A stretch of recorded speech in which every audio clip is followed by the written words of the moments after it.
মা হয়ে কখনো মেয়ের সাথে এরকম করবে আমি কখনো কল্পনা করতে পারিনি। আমার মা আমার সাথে সত্যি এরকম কাজ করবে আমি কখনো কল্পনাও করতে পারিনি। কোনো মা তার মেয়ের সাথে এরকম করতে পারে বলে আমার ধারণাও নেই। যাই হোক, ধরো রাতের বেলা আমরা খাবার খাচ্ছিলাম, সবাই মিলে খাবার দাবার শেষ করে আমি আমার ঘরে গিয়ে শুয়ে পড়লাম। আমার মা হঠাৎ আস্তে আস্তে চুপি চুপি আমার ঘরে প্রবেশ করলো। প্রবেশ করে আমার মা আমার নাকে হাত দিয়ে দেখলো আমি ঘুমিয়েছি কিনা।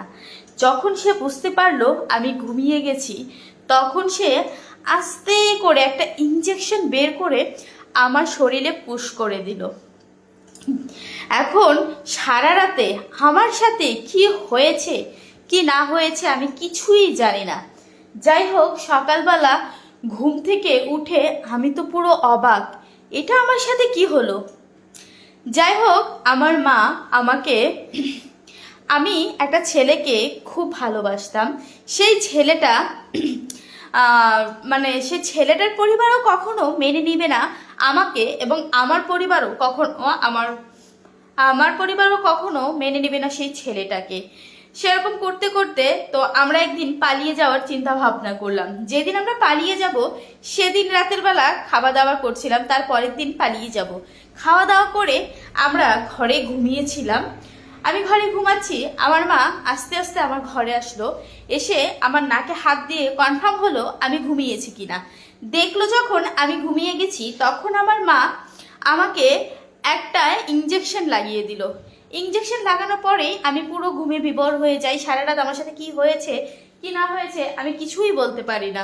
যাই হোক, সকালবেলা দেখে তো আমি পুরো অবাক হয়ে গেলাম।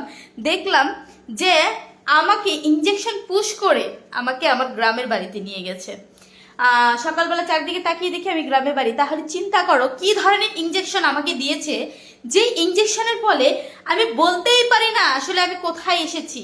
আর এত দূরের রাস্তা জার্নি করে আমি এত দূর এসেছি, বাট আমার কোনো সেন্সই ছিল না। তাহলে আমার মা আমার সাথে কি না করতে পারে বলো।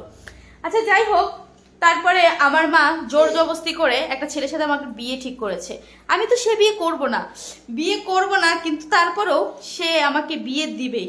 4-5 জন মিলে আমাকে জোর করে ধরে জোর জবরদস্তি বিয়ে দিয়ে দিল। এখন সবার সাথে তো আর আমি একা একটা মেয়ে পারবো না, তাই না? তো বাধ্য হয়ে আমি বিয়েটা করেই নিলাম। তো করে নেওয়ার পরে কিছুদিন ভালোই সংসার যাচ্ছিল। কিছুদিন পরে আমার মা অনেক সোনা দানা টাকা পয়সা দিয়ে আমাকে বিয়ে দিয়েছিল, অনেক সোনা দিয়েছিল। সেই সোনা আমার স্বামী আস্তে আস্তে খেলে খেলে, মানে জুয়ো খেলতো, সে জুয়ো খেলে সব শেষ করে দিয়েছে। যাই হোক, এটা হচ্ছে ফার্স্ট পার্ট। নেক্সট পার্ট দেখার জন্য অবশ্যই আমার সাথে থাকো আর আমার সাথে যুক্ত হয়ে যাবে। ভালো থেকো, টাটা।